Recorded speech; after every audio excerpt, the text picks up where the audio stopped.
It was just devastation. It was just complete devastation.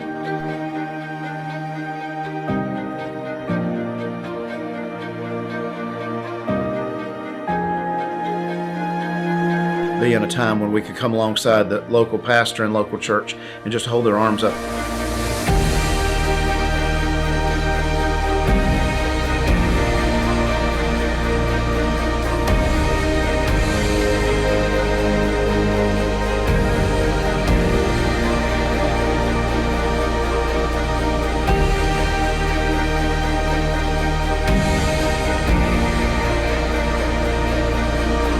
We get to town on some quesadillas, dude.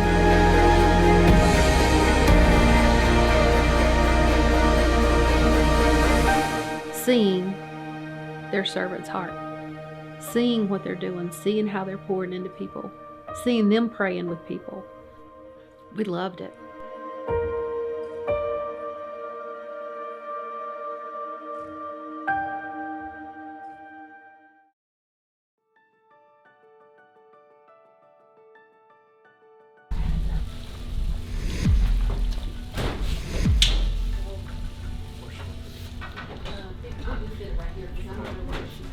So our third day there, we got up and started breakfast early and got that out of the way, and then we started preparing the meal for lunch. Hey, good morning. We're trying to get lunches ready for the community here so we can take them out. There's bad weather coming in today, so we're going to be preparing 2 meals. We're doing Spanish rice, quesadillas. It smells really good in here this morning.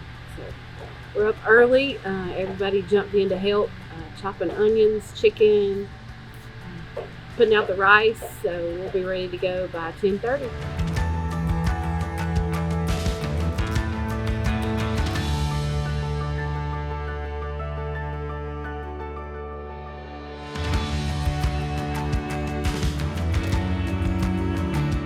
This was the day that we were going to be able to cook for the community, box it all up, take it all out, meet the cool people that were coming in every day to help deliver.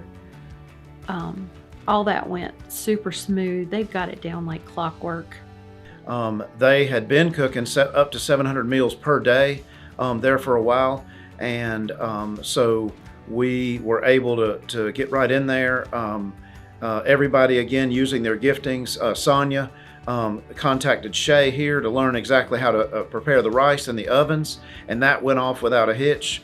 Ryan and Elijah fell in on the Blackstone, preparing everything for the quesadillas as well as things for the rice. We get what we're cooking, and we cut the onions up, and we get the meat, and she's like, chop it up real fine. So me and Ryan are chopping the thing up. We throw the onions on there and cook them.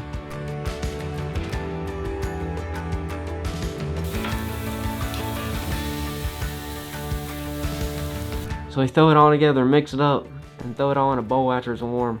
And dude, we get to town on some quesadillas, dude. Dude, it's insane.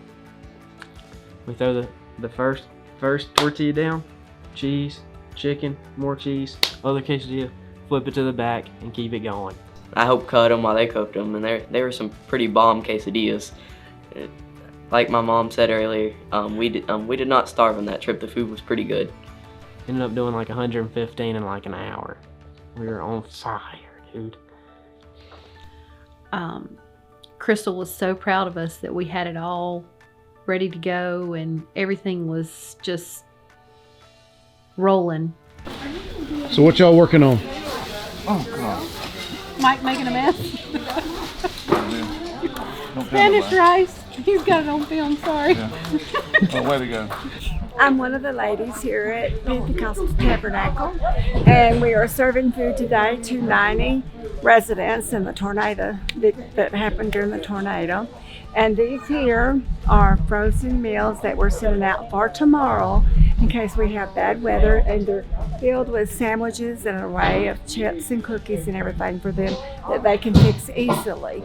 And these over here are hot meals, and today we're serving quesadillas with salsa and rice and chips for them to fix when they get them and receive them. I'm doing this since December the 12th when the tornado happened, And so we have had weeks and weeks of doing this, and we enjoy it, we love it, and God has just truly blessed us in everything that we have done for these people.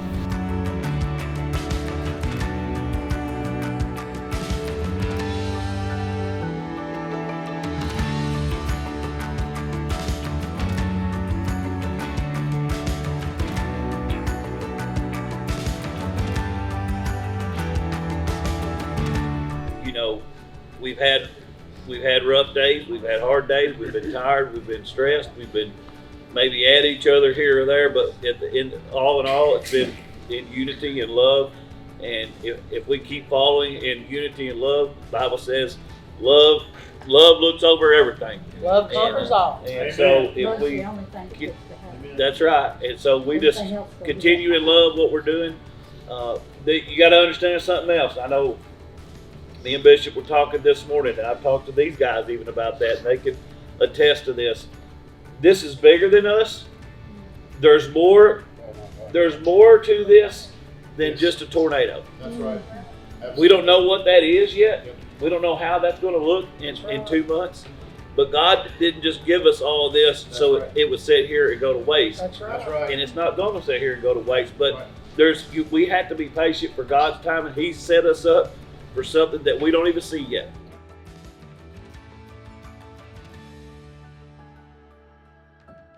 I just had it really hard on my heart to pray for you guys. You got ready to cry? It's okay.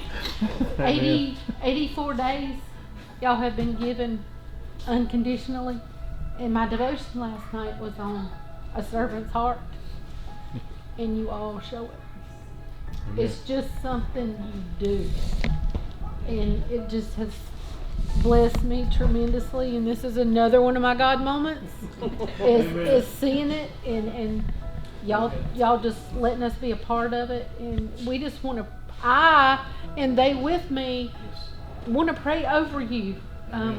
We want to pray for just your source of energy that just is never ceasing. That's what we want to pray for, because we know that this is going to be long term, and you know we want you to know that when we go home, we're still going to have this prayer for you. The day we went into Mayfield after we had spent the morning cooking, again, everybody just did what they do best, and it all came together amazingly. We all loaded into van. We loaded the coolers, the hot meals, the cold meals. So that they gave us half of them, and some people from their church took the other half, and they basically gave us a little sheet with addresses on them. And our first delivery was in this place that was really, really inner city type projects.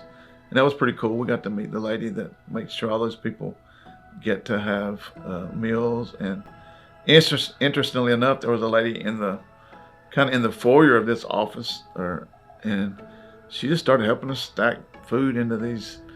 It was basically little wagons that they pull them to different people in different rooms. We'd take turns, teaming up and praying for the folks. And what stuck out to me during that process, I got to pray for a guy named Tony. And he told us he was in his tub with his dog when the tornado came through, just calling out to God, asking God to save him, through the tornado. He said he was a Christian already, but that he was just terrified when it went by. And hearing that first-hand account just really seared into my soul, hearing somebody that had gone through it. We got to meet some really neat people. One of the things that we decided beforehand is that every person that we gave a meal to, we would also pray with. And we didn't want to be pushy with any of that. We just wanted to let them know that we loved them. But no problem, because every single person that we got to speak to was grateful that somebody was praying for them. They had either lost their house, they were living in a damaged house, or they'd lost their business, place where they worked or whatever. They were just grateful. To lay eyes on the people that have experienced so much devastation, to lay eyes on them, to lay hands on them, to touch them, to love them, to provide for them, and most importantly, to share Jesus with them, the love of Jesus. with each person that we hand delivered a meal to, weaving in and out of the wreckage to deliver these meals. Destruction and everything from the drone up top was crazy. It was cool seeing it from up there, but at the same time it was awful, because you could see way more than just where you were at on your feet. Words could not describe it. You couldn't imagine it. It was just going in, you just had a terrible feeling. You just felt so bad for the people. All their homes, everything was just wrecked, leveled. Like, there were some buildings, you could tell they'd been there, but they were just completely gone. I wasn't prepared for it. I've been to third world countries, and that's what it looked like. It looked like the debris along the side of the road in Haiti or in impoverished areas in Mexico. It was amazing, and when we went back on Thursday, it overwhelmed Sonia, and we pulled over, and she had us pray for the families. And that was a wake-up moment for me, because as a construction guy, I see things in disrepair, and I see them differently. And when she started praying for we could see the footprint of houses, and she started praying about the families that were represented there and how these families were torn apart and broken, and people lost their lives, and it just really rocked me to the core. And I think, like all of us, we were wondering why we did it feel that way. Like immediately, but it opened my eyes to God's heart, because I go thinking, I can help somebody or maybe help build back, but just really realizing the devastation and how God was there with them, and just how horrible it really was. I really appreciated that time with Sonia, the whole group in the van, just praying and calling out to God on behalf of those displaced and destroyed families. We were able to see the downtown area, which I thought the outskirts were bad, but the downtown area was really beyond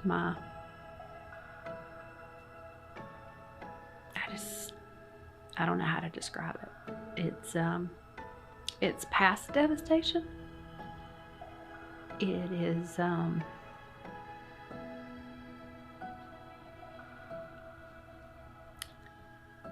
beyond heart-wrenching. I don't know how to put that into words. I could not take pictures in the city. All you can do is pray. All you can do is pray for them.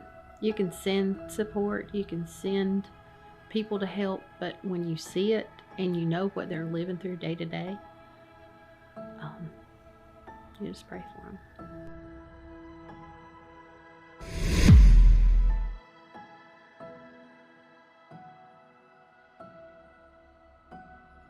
So our final day there, we finished up with breakfast for the team, lunch for the team, all the major stock items for them cooking was going to be put away, and Pastor Mike used his skills on the loader, so he put all those big pallets up for them. And so the third day that we were there working, again, we had delivered 2 meals to everybody the day before, so we didn't have to do meals that day. And Rick took a crew back to work on that house again, and Ryan and Devin and myself, I think it was Elijah. It was Elijah and Ryan and myself. We stayed back to actually organize the shelves with a forklift with the beans and all that stuff that we put on pallets from the day before. But I did it. I drove the forklift and stacked it and didn't knock one shelf. We didn't tear up the building. But no, I appreciated my favorite part about that day was working with those 2 guys, Elijah and Ryan, and I mean literally just stacking entire pallets of food and organizing it so they could get everything in their building. And that one green bean pallet, Mike pulled it up and he was putting it on the rack, and there was one pasta sauce still on it. Me and Ryan were laughing at that.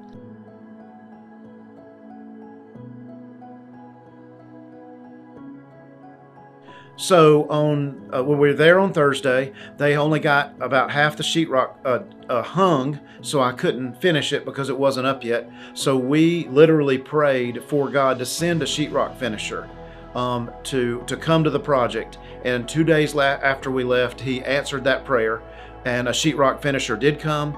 And they were able to get the sheetrock finished out and start on painting. And by the end of the week after we got back, the house should be complete.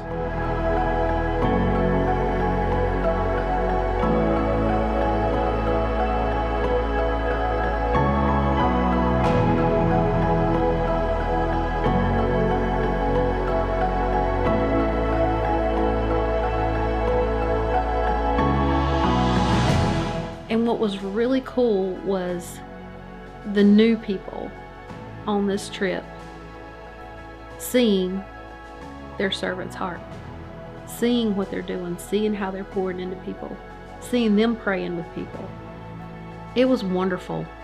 Everybody worked so good together.